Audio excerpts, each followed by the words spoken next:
नमस्कार मंडळी, स्वागत आहे तुमचं आपल्या ब्लॉगमध्ये. आणि आपण एक महत्त्वाच्या कामासाठी सापेवामणीला आलेलो होतो. थोड्याच वेळात ते तुम्हाला दिसेल. तोपर्यंत व्ह्यूचा मजा घ्या आणि नेचरचा मजा घ्या यार. तर काय आता तुम्हाला सांगतो, ज्या मुद्द्याच्या कामासाठी आलो आहोत आम्ही, ते एकदम मोठं काम करायला आहोत आम्ही सापेवामणी गावामध्ये. मुंबईवरून आलो आहे आम्ही. इथे वृक्षारोपण होतं या गावामध्ये, सापेवामणी गावामध्ये बघा इकडे. आणि खरं तर ह्या मोठ्या कामासाठी आम्ही आलो. आणि तो आमचा बघा, हा जो रेड टोपीवाला जो माझा मित्र आहे, तो फक्त तिथे क्रेडिट घ्यायचं काम करतोय. क्रेडिट, काही काम कोणत्याही कामाला हातलेलं नाही, माती पण हाताला लागली नाही त्याच्या, फक्त क्रेडिट घेतोय तो. क्रेडिट टाइमपास करतोय तो, टाइमपास, बाकी काय नाही.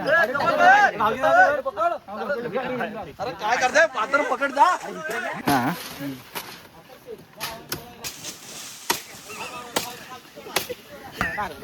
अशी फायनली तुटलेली आहे.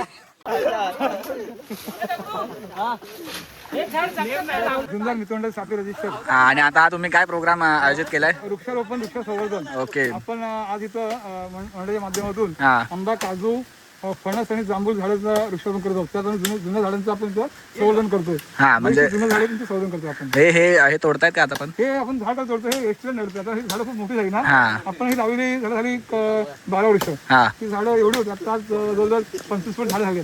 ती लागत झाडं थोडी तोडतोय आपण, त्याला झाडं नसतात. ओके. आणि हे गेले कित्येक वर्ष करताय तुम्ही? आपण हे वृक्षारोपण गेले 12 वर्ष करतोय. हा आपलं आमचं मंडळाचं हे 12 वर्ष आहे, गणपती मंडळाचं. ओके. वृक्षारोपण 12 वर्ष आहे. ह्या झाडाला 12 वर्ष झाली आज. हा. 25 फूट झाले.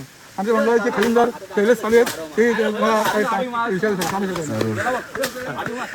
काय मंडळाच्या वतीने 2 कार्यक्रम इथं राबवत आहोत. सकाळी आमच्या शाळेमध्ये, मराठी शाळेमध्ये, राज्यप्रसाद सापेवामणीमध्ये सकाळी आम्ही शालेय साहित्य वाटप केलेलं आहे. त्याच्यानंतर हा वृक्षारोपण आणि वृक्ष संवर्धन कार्यक्रम आम्ही हाती घेतलेला आहे. तर आज आम्ही काजू, फणस आणि आंब्याची झाडं या ठिकाणी लावत आहोत. आणि 12 वर्षापूर्वी जी आम्ही झाडं लावलेली आहे त्यांचं आम्ही संवर्धन करत. आता ही झाडं तुम्ही विचारली ते का तोडत आहे, तर ही झाडं प्रवासामध्ये येणाऱ्या गाड्या किंवा ट्रकला अडथळा होतो, त्यामुळे ते आम्ही कटिंग करत आहोत. आणि ही सगळी मुलं मुंबईवरून आले की गावीच राहतात? हे मुलं मुंबईवरून आलेले आहेत फक्त झाडं म्हणजे वृक्षारोपण करायला कामासाठी खास. आणि दरवर्षी मुलं या ठिकाणी येतात. आणि हा कार्यक्रम दरवर्षी आम्ही या ठिकाणी पार पाडतो. ओके. चांगली तुमची एकाग्रता आहे सगळी. होय. 150 मुलं आहेत आणि सर्व जाती धर्माची मुलं आपल्या मंडळात काम करत असतात. आणि कुठलाही मतभेद नसतं आणि सर्व सण आम्ही साजरा करतो. जयंती उत्सव असेल, महापुरुष जयंती आणि सर्व शैक्षणिक, वैद्यकीय सर्व कार्यक्रम लावत असतो आम्ही. छान छान छान छान. आणि हे आमचे मित्र, यांच्यासोबत आलेलो आहोत आम्ही आज इथे.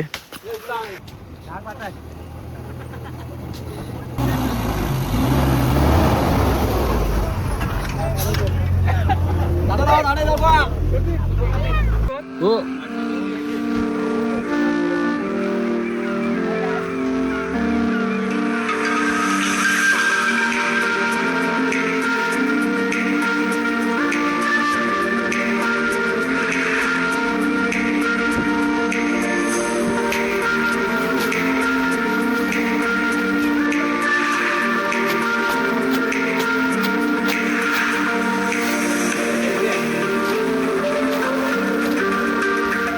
खन्नी चालू आहे.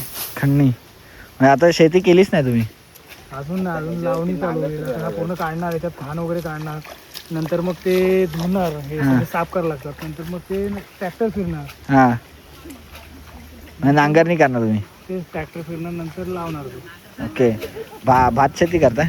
भात शेती चालू आहे. एवढ्याच एरियात करता की अजून पण कुठे कुठे? अजून आहे, खाली आहे, इथे आहे, ओके. आहे तिकडे.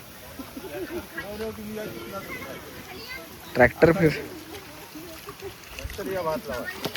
पाऊस आहे का पाहिजे तसा? पाऊस अजिबात नाही. अजिबात नाही. आता शेवटला पाऊस गेला, अगोदर होता. आणि हा भात कधी होतो? हा नोव्हेंबर मध्ये. ओके.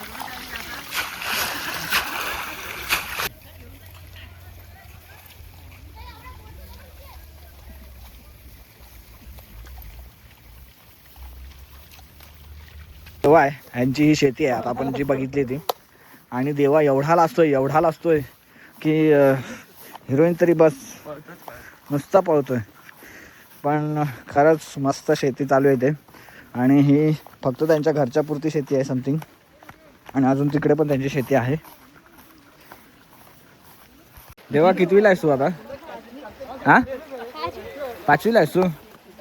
हा लाजतोय इकडे देवा, पोरी तरी कमी लाजतात त्यापेक्षा जास्त लाजतोय.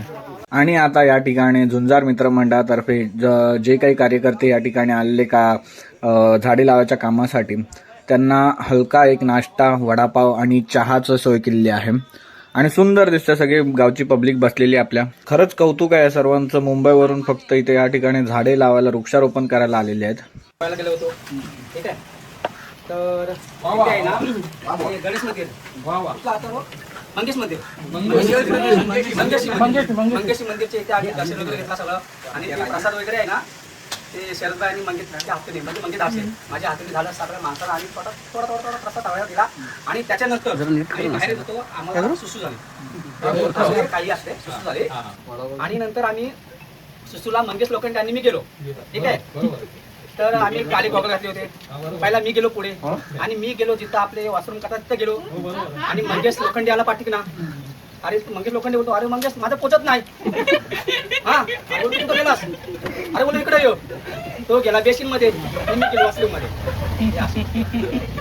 आणि आता आपण बघणार आहोत विवेक आगरे ह्यांचा वाडा, आणि त्याच्यात जे बैल आहेत. आगरे एक बैल आहे, अरे बापरे, ब्राऊन कलरचे ह्यांचे छोटे छोटे बैल आहेत तिथे. आणि तिकडे एक वासरू आहे व्हाईट कलरचा मस्त, काळवट म्हणतात त्याला आपल्या मराठी आणि आपल्या गावठी भाषेत. आणि इकडे त्याची ती आई आहे गाय ना. आणि काय विवेक ह्यांची नावं काय आहेत दोघांची? नावं अशी काही ठेवलेली नाहीत. तिला पण घे, ती म्हणते मला पण घ्या. हा दिसत नव्हती. चल ठीक आहे, नाही पुढे जाणार काय, बैलांशी मस्ती नाही करायची. आता आपण आलो आहे नागेश्वरी धरणाला, डॅमला. आणि हा फक्त पावसाळी असतो, हा उन्हाळ्यात पूर्ण सुकून जातो असं म्हणतात. बघा हा पूर्ण नागेश्वरी डॅम्प आहे. आणि इकडे याचं अर्धवट काम झालेलं आहे.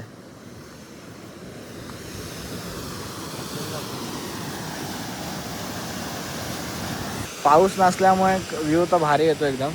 असं पावसाचं वातावरण झालंय, असे ढग तर आलेत.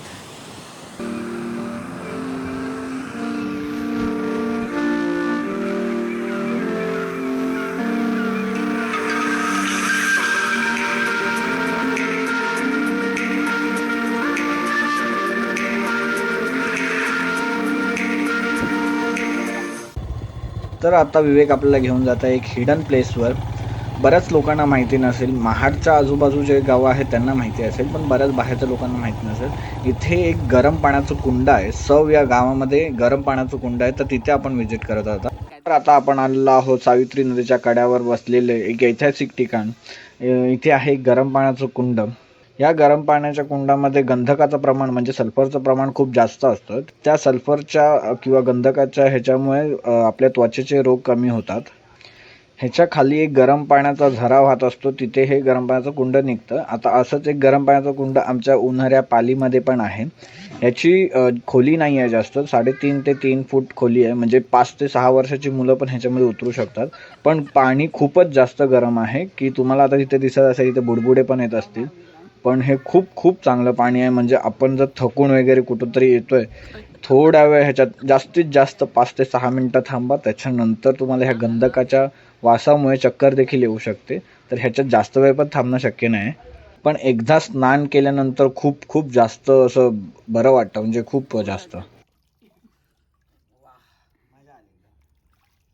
आता वाजलेले आहेत रात्रीचे 8:30 आणि इथे झालं खूप अंधार. पण झुंजार मित्रमंडळाचं गणपती बघायला आलो आपण आता, म्हणजे बुकिंग करायला आलो आहे. इकडे असे खूप सारे गणपतीचे मूर्त्या आहेत, छान छान मूर्त्या आहेत.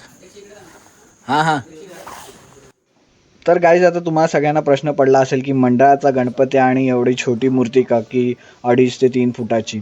तर मुंबई साईडला असतात खूप मोठे मोठे गणपती शोबाजी करण्यासाठी, पण गाव साईडला असतात आपल्या परंपरा निभवायच्या असतात. आणि बाकी सगळं पण बघायचं असतं. कारण इथे असते विसर्जन करण्यासाठी गाडी वगैरे काही नसते. इथे हाताने घेऊन जावं लागतं विसर्जनासाठी, कारण रस्ता नसतो. नदीवर असं मस्त असं विसर्जन होतं. हाताने घेऊन जावं लागतं गणपती. त्याचप्रमाणे आणताना देखील हातावरच आणतात किंवा डोक्यावर आणतात. त्याच्यामुळे थोडा सोयीस्कर आणि हलका पडेल म्हणून ह्या ठिकाणी हलके आणि छोटे गणपती घेतात.